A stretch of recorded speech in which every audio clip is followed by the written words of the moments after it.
The roots of the Rwandan Genocide date back to 1924 when Belgium first took over Rwanda, formerly a part of Tanzania.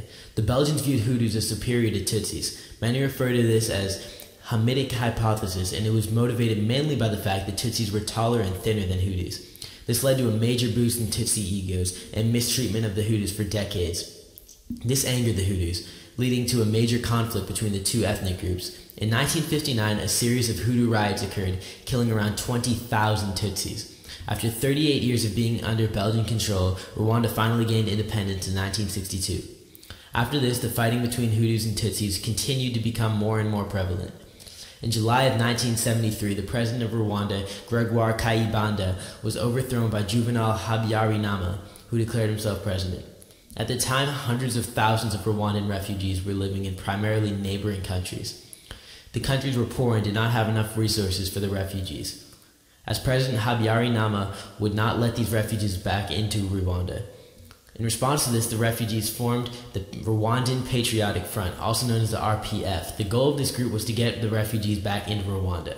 In order to do this, they attempted multiple attacks on the Rwandan government. After these attacks were unsuccessful, Habyarimana retaliated by increasing the prejudice towards Tutsis. Around 2,000 Tutsis were killed from 1990 to 1992. However, eventually the RPF came to an agreement with the Rwandan government. It was called the Arusha Accords, and it laid down an agreement on sharing power between Hutus and Tutsis. Not long after this, however, on April 6, 1994, President Habyarimana's plane was shot down by a missile and he was killed. It is not known for sure who performed the attack, but it was assumed by the Hutus to be the RPF. This event was the main trigger of the Rwandan Genocide. Over the next 100 days in Rwanda, 800,000 Tutsis were killed. It started in Kigali, Rwanda's capital, with the murders of the major political opponents of the Hutus, and that was followed by the killings of thousands of innocent civilians. The Hutus' plan was to wipe all Tutsis off the face of the earth. All Rwandans had to carry around identity cards with them wherever they went. Those cards contained their ethnicity, Tutsi or Hutu. Therefore, these cards were essentially the difference between life and death. Once found by the Hutu military, Tutsis were not only killed but tortured. Thousands of Tutsi women were raped and even kept as sex slaves for weeks prior to being killed. Many Hutus did not want to participate in the killings, but they were forced to by military personnel. They would either be bribed by goods or threatened with their own life. The Hutu government expected all Hutus to participate.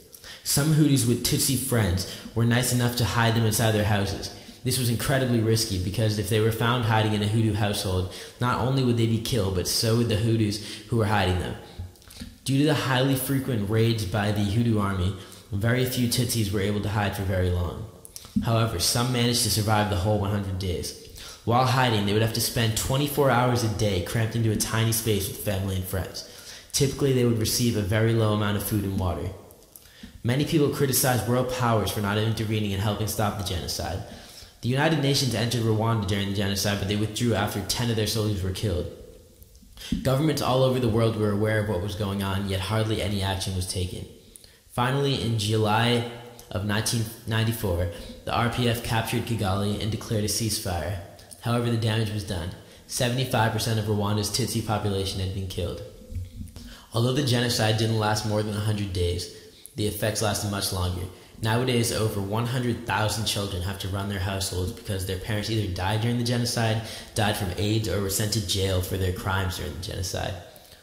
Also, many children witnessed the brutal rape or murder of their parents and have become traumatized as a result. Many Rwandans now live in poverty with barely any medical treatment or education. To this day, there is still much tension and fighting in Rwanda between the Hutus and Tutsis. The Rwandan genocide was historically significant because it served as a learning experience to international powers. When people around the world learned the shocking information about what had happened, international powers made an effort to make sure that events like this would no longer go unnoticed.